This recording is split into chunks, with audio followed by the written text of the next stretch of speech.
Nagkakilala kami sa isang Sa proposal. Umattend ako ng proposal. Inaya ko ng best friend kong si Ann. Kasama siyang umattend ng proposal ng friend niya, yung girl.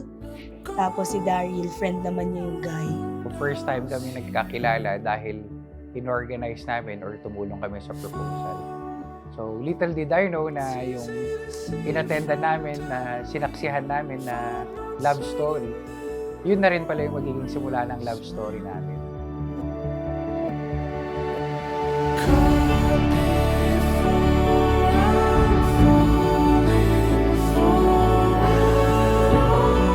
I pray that you can honestly and boldly say to each other, there is nothing you can do that will make me love you less.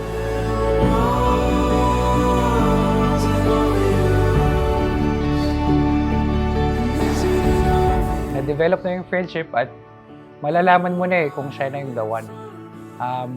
Parang unang pagkakilala pa lang, pangalawa, sigurado na akong siya na yung the one.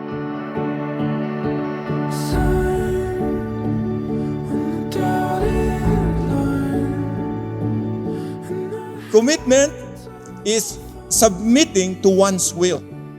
It's a command from the Lord. While feeling is to submit yourself to one's emotion. Yes. And lastly, commitment is God-honoring. While feeling is self-centered.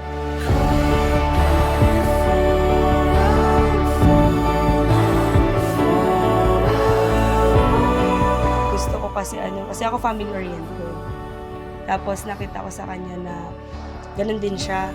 Very family-oriented, very sweet, very thoughtful, napakagalang. So, nung nakilala ko siya, mas naging defined yung goals ko. Mas naging definite siya. Kasi you cannot develop what you cannot define. So, siya yung tumulong sa akin to define who or how I could be better as a person, as a son, as a brother, as a boyfriend, as a fiancé, and now as a husband. So, excited ako to spend the rest of my life with her kasi I'm sure na she'll continue to bring out the best in me. And I hope I can also be the same to her, na I will cause to bring out also the best in her.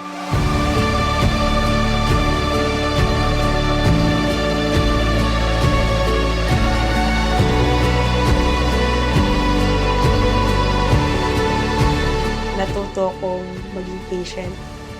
Natuto ko na hindi lahat ng bagay nakukuha agad-agad.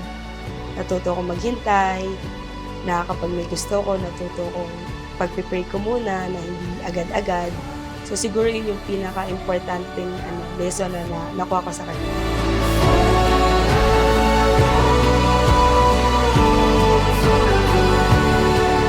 As an Igorot, it would be a joy to welcome her with open arms.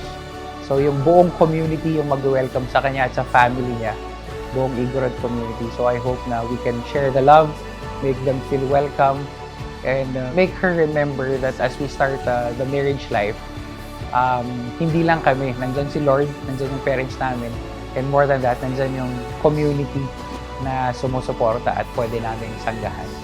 So, sobrang excited ako, sobrang thankful ako sa family na nag-organize, and excited ako. Yung excitement ko ngayon at excitement sa Bataan, hindi magkaiba, pero magkatulad.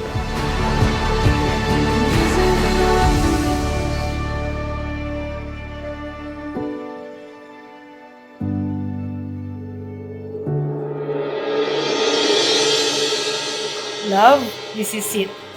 I thank God for giving you to my life. Sobrang dami kong hiniling kay Lord growing up. Material things, kung ano-ano. Ang dami kong prayers. Pero siguro, my God's greatest blessing is you. You are my God's best. I got nowhere to go.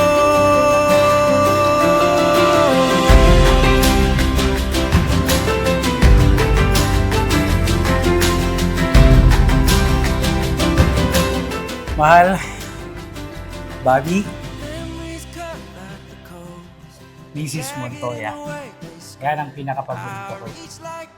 Maraming salamat dahil inayaan mo ako na mahalin ka. At binigyan mo ako ng pagkakataon na maranasan at madama kung paano mahalin ng isang politikas. Sabi ko nga sa'yo, I always look at how you love people. I always appreciated that about you. But the one thing I never thought of, I will be loved by you the same way and even more than how I've been observing you loving others.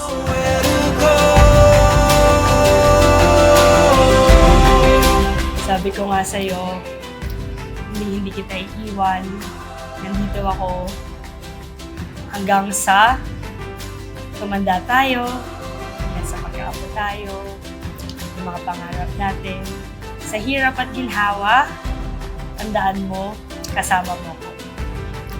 Mahal na mahal kita at excited na akong tahakin ng buhay kasama ka. I love you. Was an exclamation, now I'm a question mark. Where did you go? Welcome to the Montoya family, Sagala family, Butang family, Basco, Gawan, the Cordillera family. Welcome to the Igorot culture. I couldn't wait to spend the rest of my life with you, and I couldn't wait to just start doing life with you.